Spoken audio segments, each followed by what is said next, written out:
Search engines used to look at the words on your page and more or less count how many times they show up to determine what websites to show in the results.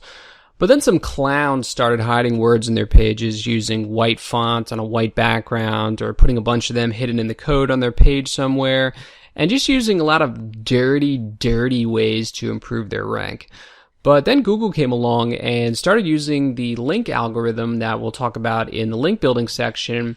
And then they also added social media factors in 2012. But as far as content and keywords goes, relevant terms are the most important factor. Now, relevant terms are basically words that would tend to appear in an article about a certain topic naturally.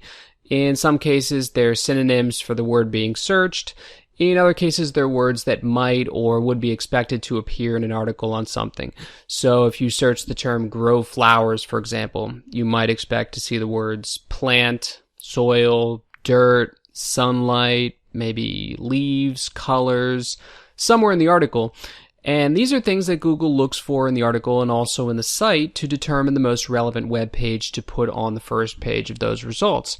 In other words, keywords are and always have been important, except now search engines are much more holistic and intelligent at picking up the words that matter to people doing searches.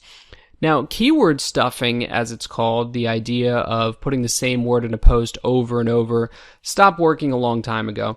Now it's about writing naturally, including several different words that are relevant to the topic being searched, and making it easy to understand. Now, Matt Cutts, the head of Google's web spam team, has said that Google uses something called the Flesch-Kincaid reading test to determine the difficulty of the post and tends to put easier material higher in the search results. So ideally, you want a 7th or 8th grade reading level, and you can check the grade of your post at this site, readability-score.com.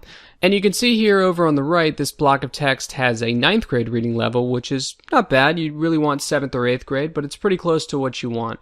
Now, if we go back to the study, somewhat related to relevant terms are proof terms, which are also given a 2 in importance, as you can see here on the right. And these are essentially words that you would need to have your page show up in the search results. So if you do a search for, say, tiger food, as you see here, you'd get a lot of information about the animal and the thing it eats. But if we do a search for tiger driver or tiger putter, your results change a lot. Now you're looking at information about the golfer Tiger Woods. So the proof terms there would be putter or food. They're necessary to tell you what kind of tiger you're talking about. Now, if we go back to the study one more time here, you can see that word count is extremely important for your search ranking. And in Searchmetrics infographic here, the top 10 pages in the search results had an average of about 1,300 words. And then if we scroll over a little bit to the left here, you can see that only 10 instances of the keyword being searched for were actually in the article or the piece of content they'd created.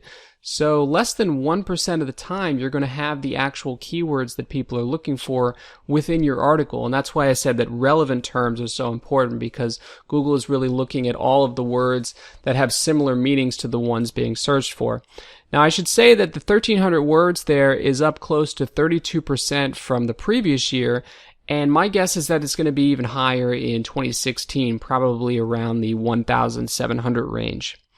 Now, there was a study of 100 million articles conducted by BuzzSumo in 2014. You can see here on the chart.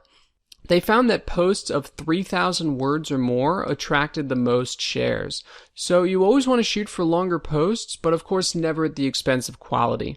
And so without further ado, I want to show you how to brainstorm for, how to use certain programs to find great keywords, how to include the right keywords on your site, how to decide which terms to write posts on, which terms are most likely to create sales for you, and how to figure out where your site's pages are showing up for a list of different keywords.